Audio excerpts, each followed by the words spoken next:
I'm gonna talk about lines that intersect circles first. Now, like I said, this whole unit is pretty much new.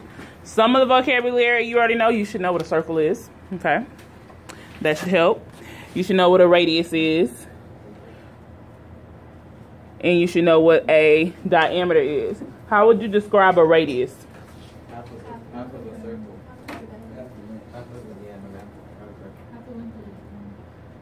I don't know what a diameter is. It's a chord, the whole of a circle. I would describe a radius that it goes from the center of a circle to a side. And there's multiple radii in one circle, okay? It goes from the center of a circle to a side. I would describe a diameter as a segment that goes through the center and it goes from one side of the circle to the other side of the circle. But it has to go through the center. Now, a chord is a segment whose endpoints lie on the circle, but it does not have to go through a center. So I heard somebody say a diameter is a chord. A diameter is a chord. It's just a special one, okay? But a chord does not have to go through the center. It just has to touch the circle twice, okay? And it stops there. It touches the circle and it stops. And then we have a secant. A secant is a line that intersects a circle at 2 points. Intersects is the key word for secant. The reason it's the key word is that it means it keeps going. It doesn't stop. So the secant has arrows at the end to let you know it keeps going, all right?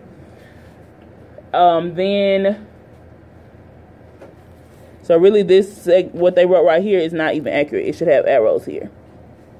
If they wrote it the way they had it on the paper, you could call that a chord. Because you're saying I'm starting at C and I'm ending at D, that's a chord. But if it has the arrows, it's the secant. A tangent touches a circle at one spot only.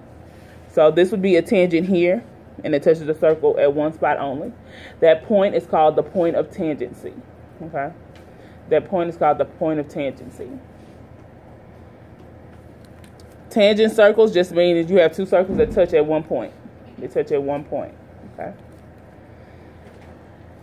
All right, so let's look at these examples here.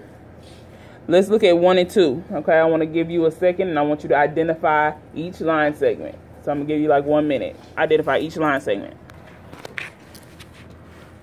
Okay, look at number 1. We have line L. What kind of segment is line L? A secant. It goes through the circle and it touches the circle twice. What kind of line is GH? Or HG, whichever way you wrote it. GH? A radius. GH only touches the circle once. It goes from the center to the side. That's a radius. What about HF? That's also a radius. What about line M? Tangent. What about FG? It's a chord, but it's more accurately a diameter. Okay? It's more accurately a diameter. All right, let's look at 2. What is KJ? Radius. A radius. What about NM? Tangent. A tangent. What about line LM?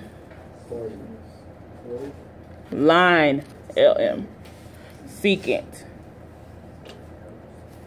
What about segment LM? That's a chord. A secant is a line. It has to have arrows. Okay? A chord does not have arrows, so that's a segment. All right, what about point M? Point of tangency.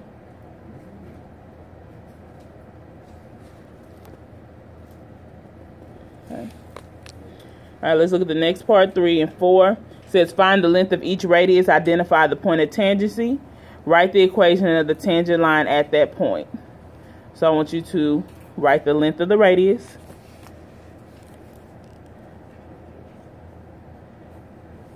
And we have 2 circles. We have circle N and circle P. You name the circle after the center of it, okay? So we have circle N. What's the radius for circle N? How long is it? 3. And what about circle P? How long is the radius? 1. What's that thing for the P? It's a dot with a circle around it. That's the symbol for circle. Okay, then it says identify the point of tangency. So where's the point of tangency of these two circles? -3 or -2. -1.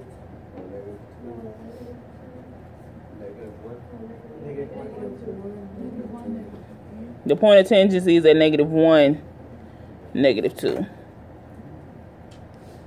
Okay. And then y'all see this line of tangency right here, this tangent line.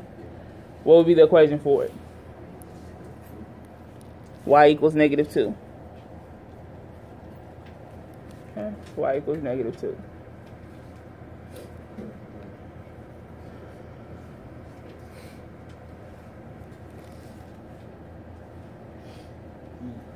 Okay, let's look at this one, circle T. What will be the radius length of circle T? 2. And what about circle S?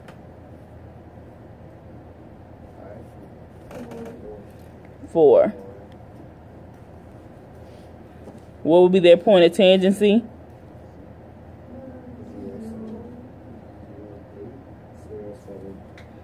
0. Not 0, 7. 7, 0. And then what would be my tangent line equation? X equals 7.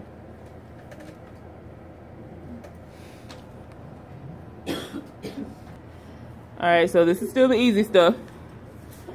Alright, so now we're going to deal with our first theorem that deal with lines that intersect circles.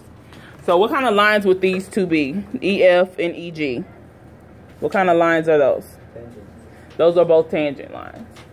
The theorem that goes with these two tangent lines states if two segments are tangent to a circle from the same external point, then the segments are congruent. So you notice how they both have E in common?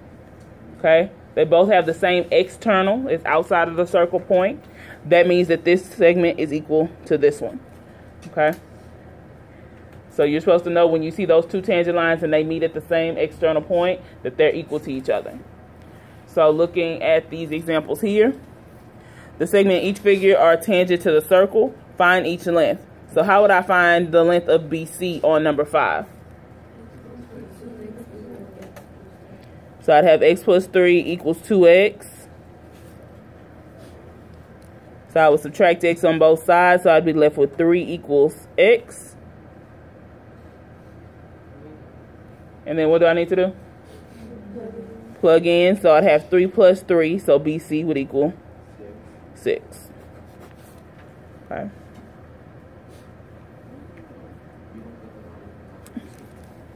Yeah.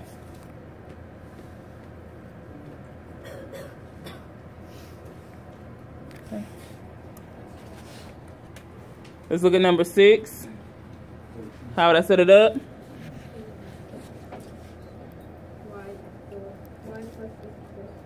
Y plus 6 equals 2y minus 2. So I'm going to subtract y on both sides. So I'm left with y. Add 2, so y equals 8.